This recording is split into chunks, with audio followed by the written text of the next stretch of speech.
Honorable Rohit Abegunawardena, you have 17 minutes.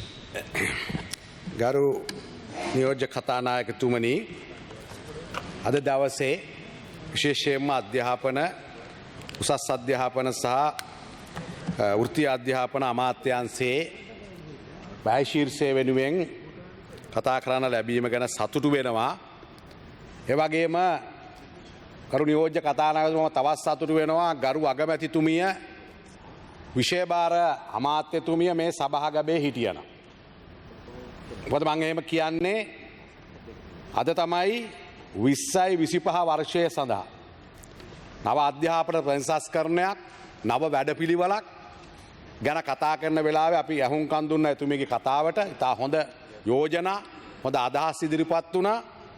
නමුත් එතුමිය මේ විපක්ෂයේත් ආණ්ඩුවේත් ඉන්න මැති අමතුවරුන්ගෙන් එන යෝජනා හොඳ අදහස් වැරදිච්ච තැන් මෙන්න මේවා ගැන අදහසක් ලබා ගන්න ගරු අග්‍රාමාත්‍යතුමිය මේ සභාගබේ හිටියනම් සුදුසුයි කියලා මම මේ වෙලාවේ මතකයි. අපේ රටේ දරු පරපුර පිරිපුන් අධ්‍යාපනය වලි ගරු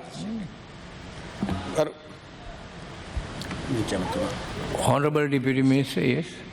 ගරු මන්ත්‍රීතුමා මතු කරපු කාරණාව කරු අගමැතිතුමා මේ මොහොතේ කැබිනට් එකේ ඉන්නේ සාකච්ඡාවක. ඒ නිසා මේ සභාගබේ සිටිය නොහැකි. ස්තුතියි. Honorable Rohit Abegunawardena, you may continue. ඒ නිසා මං හිතන්නේ අපි මේ අධ්‍යාපනය වෙනුවෙන් අද මේ නව රජය